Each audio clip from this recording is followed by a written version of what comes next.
Hello everyone. Bharat Bharat का जब भी नाम आता है और धर्म की क्षेत्र में भारत का नाम ना लिया जाए तो संपूर्ण विश्व का जो धार्मिक क्षेत्र है अधूरा सा लगता है। अर्थात भारत सर्वधर्म समभाव की नीति को लाकर सभी धर्मों को समावेशी रूप से अपने अंदर समाहित करता है। भारत जो है बहुदेववाद, एकेश्वरवाद, संप्रदाय और पंथों का एक मिला जुला रूप है। टोटेमवाद से भारत का जो धर्म है वो शुरू हुआ। फिलहाल आज हम लोग पंथ निरपेक्ष के बारे में थोड़ा डीप अध्ययन करेंगे, इसलिए मैं इन सब चीज़ों को बस केवल एक सरसरी नज़र से आपको बता देता हूँ। जैसे बहुदेववाद मतलब हिंदू धर्म था, उसमें दो तरह की परंपराएं थी। एक प्राकृतिक प्रचलित परंपरा और एक सांस्कृतिक परंपरा।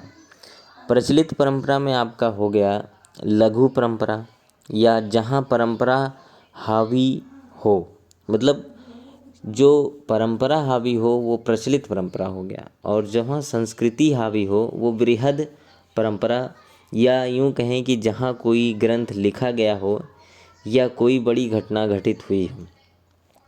जैसे कि मैं आपको एग्जाम्पल के साथ बताना चाहूँगा कि सांस्कृतिक परंपरा में जैसे मान लीजिए स्कंद एक देवता थे, उनकी पूजा होती थी प्राचीन भारत में। और जैसा कि हम लोग जानते हैं प्राकृतिकवाद, नेचुरलिज्म ये होता है।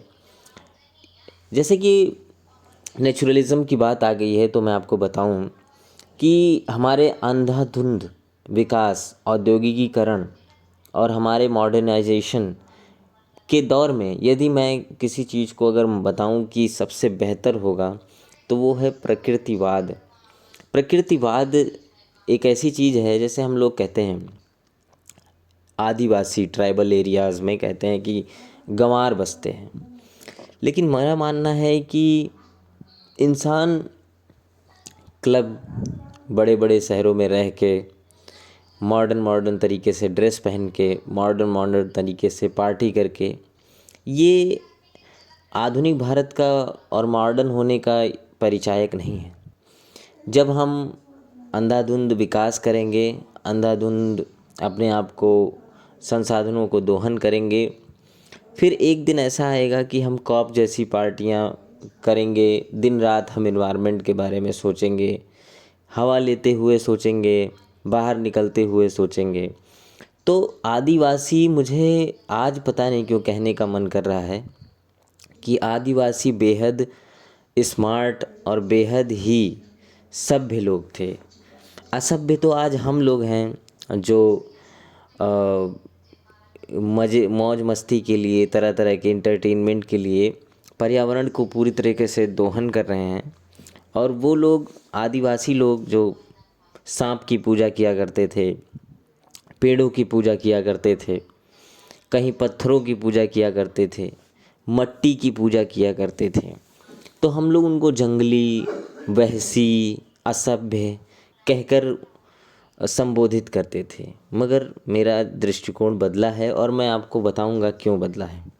क्योंकि अमेरिका जैसे विकसित अत्याधुनिक हथियार, अत्याधुनिक चीज़ें, आईफोन वगैरह वहीं बनते हैं, सब कुछ हो गया, लेकिन फिर भी आज उसको इस क्षेत्र में गाली दिया जाता है कि सबसे ज़्यादा अगर किसी ने प्रकृति का दोहन किया है तो वो अमेरिका ने किया है। और आगे अमेरिका की वजह से ही सारे देश इस दुष्कारी प्रभाव को झेलेंगे, और इसमें जो है आने वाला भविष्य बहुत ही विनाशक हो सकता है। तो हम प्रचलित परंपरा और सांस्कृतिक परंपरा पे थे। तो सर्प की पूजा की जाती थी प्रचलित परंपरा में, और स्कंद की पूजा सांस्कृतिक परंपरा में की जाती थी। तो दोनों जो है, स्कंद सांपों के देवता हैं और इधर व्यवहारिक रूप में सर्प की पूजा होती थी। तो इस तरह से सांस्कृतिक तत्वों का जो आदान प्रदान हुआ प्रचलित से सांस्कृतिक में, जैसे दुर्गा माँ की पूजा की जाती थी, और हमारे इधर ट्राइबल एरियाज़ वगैरह में देखिए कितने मॉडर्न थे ये लोग, वीरांगना की पूजा करते थे, अर्थात महिला की पूजा। आज बड़े बड़े दिल्ली, मुंबई जैसे शहरों को हम लोग कहते हैं बहुत मॉडर्न है, बहुत मेट्रोपॉलिटन सिटीज़ है, मगर रेप करते हैं लोग, मैरिटल रेप करते हैं, अफेयर्स करते हैं। ये सब चीज़ें बहुत ही बेकार चीज़ें हैं, ये सब तो मुझे लग रहा है असभ्य है। और जबकि आदिवासी वीरांगना की पूजा करते थे, अर्थात महिला की पूजा।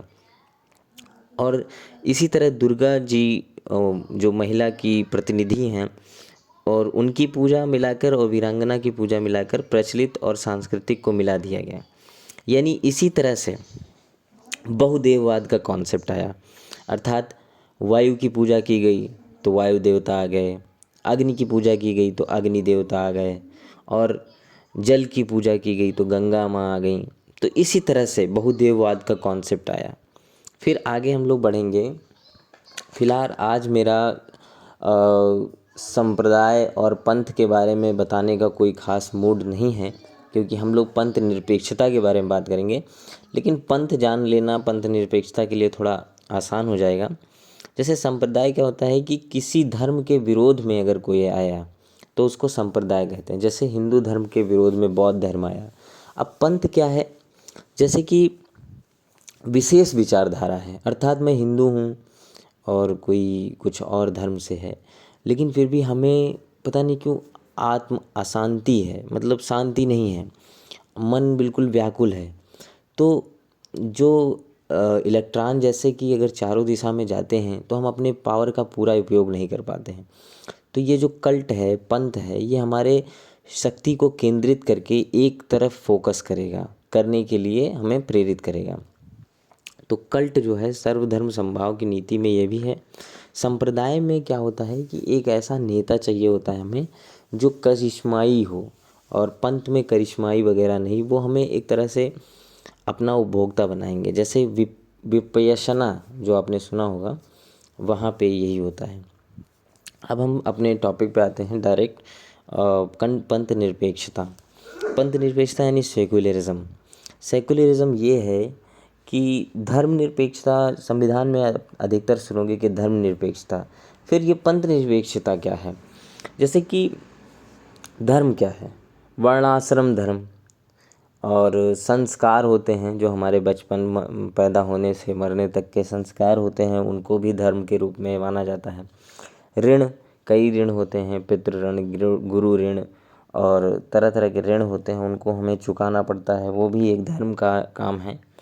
और तप, त्याग, प्रेम, अहिंसा, करुणा, सहिष्णुता यानी सहने की क्षमता, पारलौकिक शक्ति पर विश्वास या पारलौकिक शक्तियों में विश्वास जो है, बस केवल एक यही चीज़ है जो आपको सेकुलरिज्म और धर्मनिरपेक्षता के बीच का अंतर बताता है। मतलब पंथ निरपेक्षता और धर्मनिरपेक्षता में मैंने इसका एक फार्मूला बना दिया है कि धर्मनिरपेक्षता माइनस पारलौकिक शक्तियों में विश्वास इज इक्वल टू पंथ निरपेक्षता।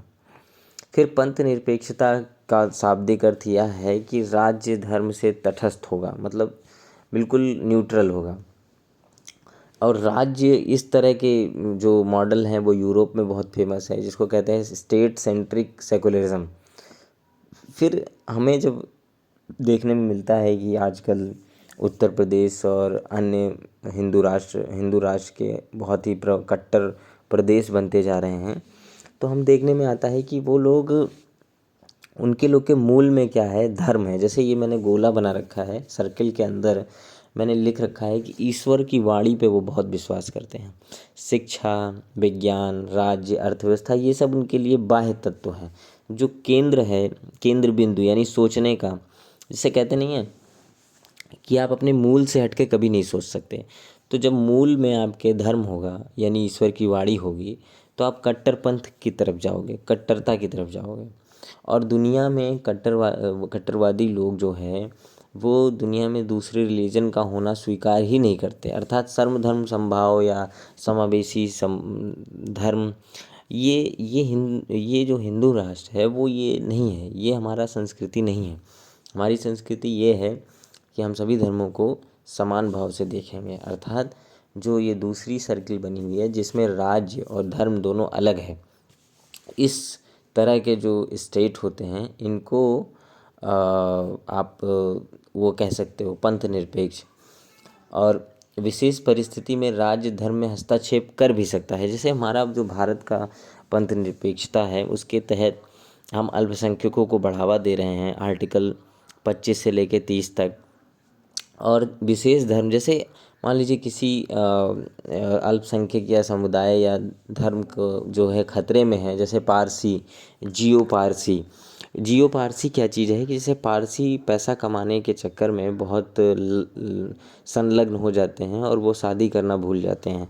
इस वजह से उनका जो जनसंख्या है दिन पर दिन कम होता जाता है।